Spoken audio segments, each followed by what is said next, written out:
বিশ্বের সবচেয়ে শক্তিশালী অস্ত্র হয়েছে কলম। যত বড় জেট পাইলট একটা যুদ্ধ জাহাজ যাই না থাকুক কেন, যতই বোম বারুদ না থাকুক কেন, যতই AK-47 না থাকুক কেন, কলমের মতো শক্তিশালী অস্ত্র বিশ্বে আরো আল্লাহ তাআলা সৃষ্টি করে না। গতিকে সেই অস্ত্র দিয়েই আমরা এগিয়ে যেতে হবে। হবে না ভাই? হবে না নাই? সেই অস্ত্র নিয়ে আমরা এগিয়ে যেতে হবে।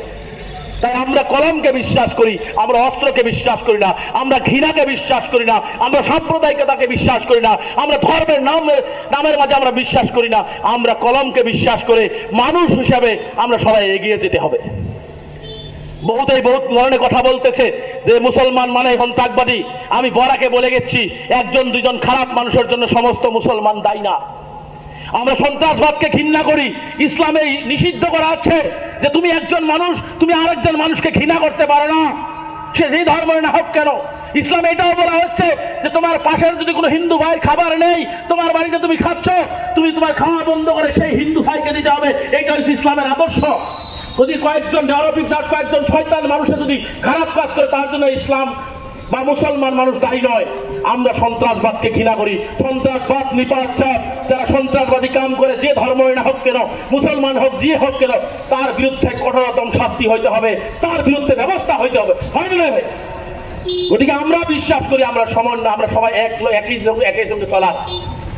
দ্বিতীয় কথাটা ওখানে হচ্ছে বাল্য বিবাহ। বাল্য সময় বেশি নেই, 10 মিনিটের মধ্যে আমি শেষ করছি। বাল্য বিবাহ, একটা কথা মনে রাখবেন, আমরা বাল্য বিবাহ সমাজের ভিতরে ক্যান্সার বেমার, সে ভয়াবহ বেমার হয়েছে। ক্যান্সার বেমারটা আপনারা জানেন যে ক্যান্সার বেমার হলে আমরা সাধারণত ভাবি যে আল্লাহ তাআলা তার আর দুনিয়ায় ভাত ফেলে নাই, হয় না? সে মরবে। আজকালকে তো আর হায়াত থাকলে আল্লাহ তাআলা ওষুধ দিয়ে ঠিক করে দিচ্ছে। কিন্তু ক্যান্সার বেমার, আজকের ভয়াবহ বেমার কিভাবে হয় জানেন? যখন একটা 12 বছরের মেয়ে আপনি বিয়া দিয়ে দিবেন, বুকে হাত দিয়ে বাপ ভাইরা আছেন, বুকে হাত দিয়ে কোন যে 12 বছরের মেয়ে একটা 10 জনের সংসার চালাতে পারবে? 10 জনের সংসার চালাতে পারবে? 13 বছরের সন্তান জন্ম দেয়।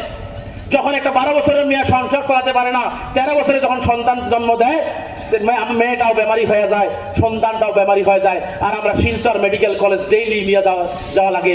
6 মাস শিলচর মেডিকেল কলেজ নেওয়ার পরে আমরা শেষে আর বাঁচাইতে পারি না। আল্লাহ তাআলা তা নিয়ে যায়, কাঁধে তুলে নিয়ে আমরা কবরস্থান নিয়ে যেতে হয়, শ্মশান নিয়ে যেতে হয়। হয় না? বাল্য বিবাহের ফল। বাল্য বিবাহ দিলে মানুষের বিবাহ বিচ্ছেদ হয়। কারণ দেখেন, একজন 12 বছরের মেয়ে যখন সংসারে কাজ করতে পারে না, তখন শ্বশুর শাশুড়ির মধ্যে কেচাল আরম্ভ হয় যে শাহাবুদ্দিনের মেয়া বিয়া করে আনলাম, কি মেয়া গো, বংশই খারাপ, খালি মেয়া হইয়া থাকে। কয় নাই বাজারে এটা কয় যে শাহাবুদ্দিনের মেয়া খালি হইয়া থাকে।